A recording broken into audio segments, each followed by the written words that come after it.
Hi, I'm Mike from 1A Auto.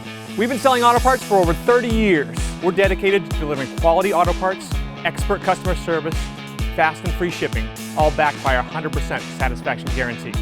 So visit us at 1aauto.com, your trusted source for quality auto parts.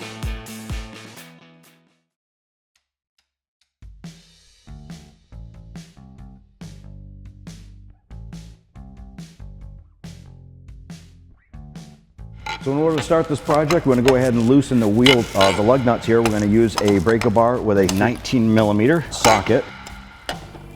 So next we're going to go ahead and raise and support your vehicle. You can use a jack and jack stands. In this case here, we're using a lift to make it a little bit easier. We'll just go ahead and remove the lug nuts here, just by using that socket, because we've already loosened those. With the lug nuts removed, we can now go ahead and remove the wheel and tire. Okay, so let's go ahead and we're gonna start by removing the caliper itself. And doing so, we need to remove these two bolts. These are both 13mm. You can use a simple socket and ratchet. All right. What we want to do is separate the caliper. This will leave the pads on the rotor itself. And you want to support this caliper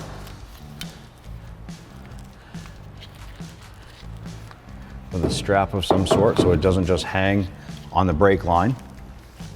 The next step is to go ahead and remove the brake pads right here, outboard pad and the inboard pad. Okay, next we're going to use our 18mm socket and breaker bar. I'm going to go ahead and loosen these bolts right here. There's two of them, upper one. And what this is going to do,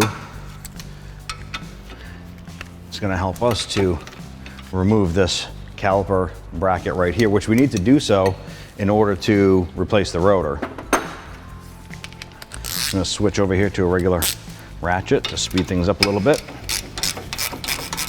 You're going to get to a point where you can just go ahead and spin those out the rest of the day by hand.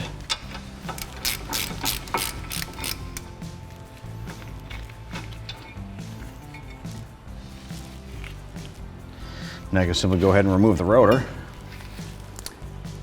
Right here is the original brake rotor and pad set. Over here we have the new brake rotor and pad set from 1A Auto. And if we take a look here on the back side, these do come with the shims on the back of the pads. You don't want to get these confused with the sliders. The sliders are available in a new kit from 1A Auto in a caliper bracket repair kit. And these are direct installation with no modifications. All right, so here we have our brake caliper bracket. All right, and you can see we have a slide here. These are all pretty nasty right here, and a pad slide right here, all gummed up and everything. Here you have your slide boots. You can see that this side here is a little bit smoother than this side. This side here is a little bit tougher to push in, but it is working. What we're gonna do is we're gonna do a quick cleanup and a rebuild on this here.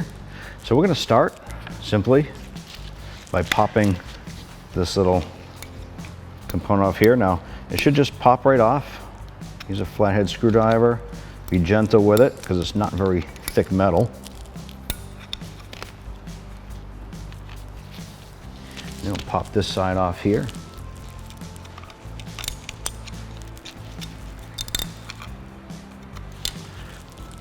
Slide that right there. Now, these rubber boots themselves, they do just wrap on and they just pop right out. All right, and these are your slides, okay? So I have those right there. Now, the boots themselves pop right off, like so. All right, so now you have the bare caliper bracket. We're just gonna use a little bit of a cleaning agent here and a metal brush or bristle here. Clean this up, get any of the scaly rust off because you want a nice smooth seating patch here for that slider to fit back into.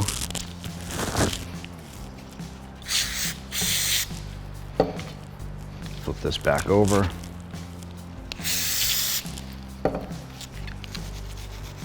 Okay. And the other thing I like to pay attention to is inside these holes here is obviously where the slides are gonna fit in, okay? You wanna grease these up. Now one thing, over time, if these boots get torn or you start to get moisture or water inside here, you can actually build up rust inside, so this will actually stick and will not retract, so your brakes might actually drag. So just as a habit, I'll just take a drill bit that is pretty close to the size of the port and just run it in just to chase it, just to kind of clean out any scaly rust that might be inside, okay? Once that's done there, just chase it once again with some cleaning agent.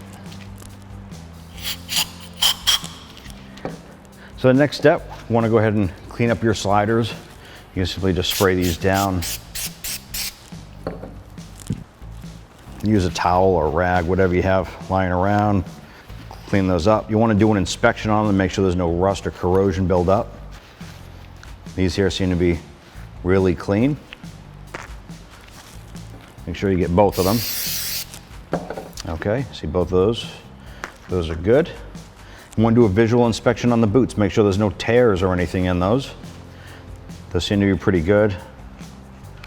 Just a little bit of dirt and grease on there.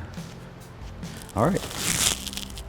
Next, we want to go ahead and clean your slides. Now, these are the slides where your brake pads actually move back and forth on.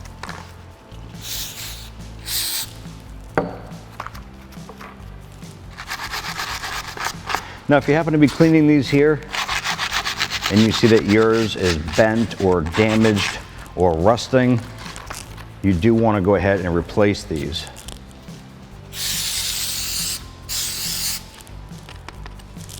They do play an important role with your brake pads.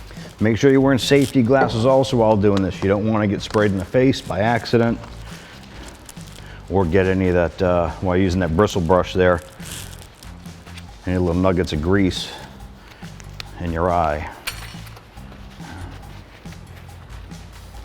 Okay. Now these are identical. They're not side specific or end specific, so it's okay if you get them mixed up. So let's go ahead with the reassembly. Now this is the part where you want to use some lubrication on here as far as a regular a bearing grease or something to that effect.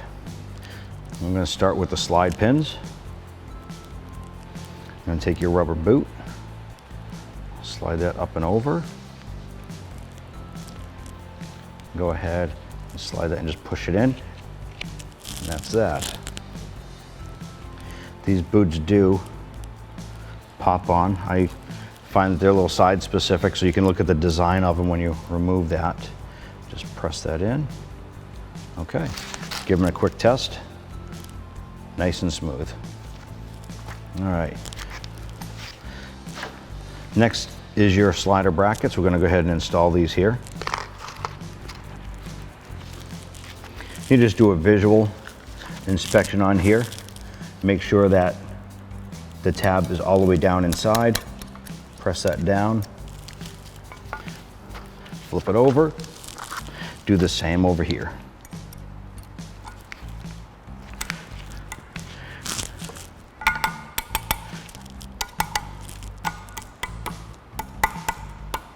Okay, key point right here.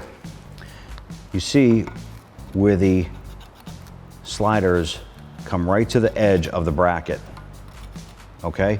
It is possible that while installing this, you can install it a little bit off-centered, so when you actually install your brakes and your rotor rotates, it'll squeak because it'll be rubbing on the inside of your shim right here. So make sure that the shim does not protrude past the inside of the bracket. Now the rotors themselves are going to come inside a plastic bag, and they usually have some type of coating on them to keep them sealed. Basically like a some type of a coating on there that you want to go ahead and clean off. In this case here, we're just going to use some brake clean. Now you can see I just set the rotor on backwards. We're not leaving it on the vehicle like this. Make sure you spray it all down. You're going to flip it.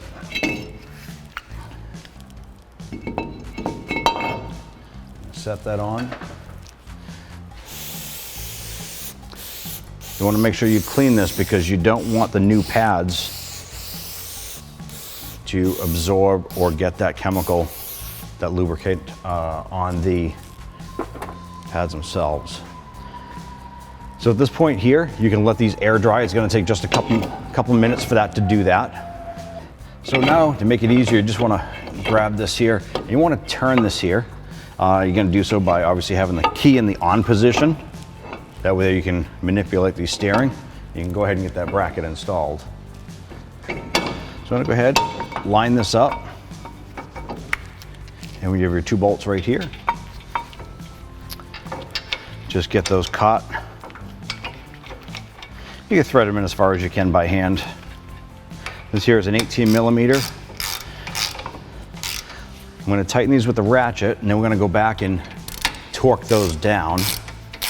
All right, so we got the torque wrench and the 18 millimeter, and we're going to tighten these up to 136 foot-pounds.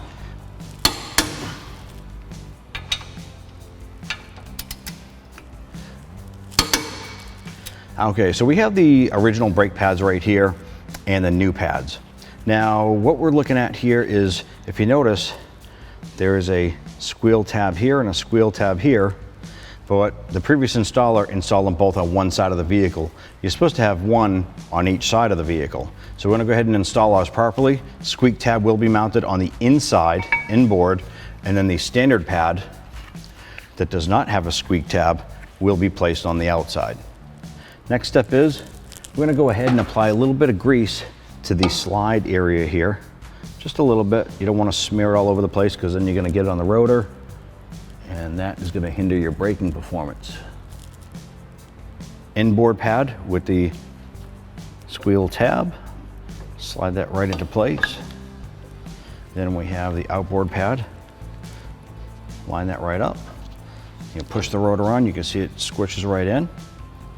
So our next step here is actually we have to go ahead and compress these pistons back in into the caliper itself. You can use the old brake pad, or you can use a block of wood as a shim for your C-clamp. So in this case here, we're just going to set this in here. That way there, when we compress this here, it pushes in the pistons together. I'm just going to use a regular C-clamp to go ahead and compress this, and you're going to have to go back and forth from one side to the other. What you're doing is you're pushing the brake fluid back up into your master cylinder, and this is going to give you more clearance with the new pads and rotors. Okay. Now you want to pay attention here. We're going to pop this right just to show you. There's 2 flat sides, okay? Same on the bottom. So you install this here, push it, and that little boot will slip on. And there's a reason for that. When you slide this together, there's a flat side on the side of the piston here, same on the bottom. That way there, when you go to tighten up the bolt, this actually stops the shaft from spinning and locks it into place.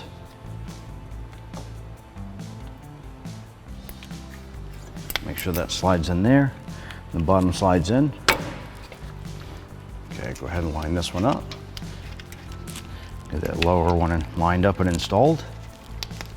The torque spec on these here are 21 to 26 foot-pounds. I'm gonna go right in the middle. You can see I used a deep socket here so I could get clearance from the brake line. I'm gonna go ahead and reinstall the tire. I'm going to go ahead and reinstall the lug nuts here. You want to get a few threads caught on all of these here. These lug nuts are a 19 millimeter. So we're just going to snug these, bottom the wheel out to the rotor. We're going to lower the vehicle down onto its own weight and then do a final torque. With the vehicle on the ground, we're going to do its final torque of the wheel, which is between 83 and 112 foot-pounds. We're going to do it in a star pattern. Before test driving the vehicle, you want to start the engine and pump the brakes a few times. This will reseat the brake pads and compress the calipers. Thanks for watching. Visit us at oneauto.com for quality auto parts, fast and free shipping, and the best customer service in the industry.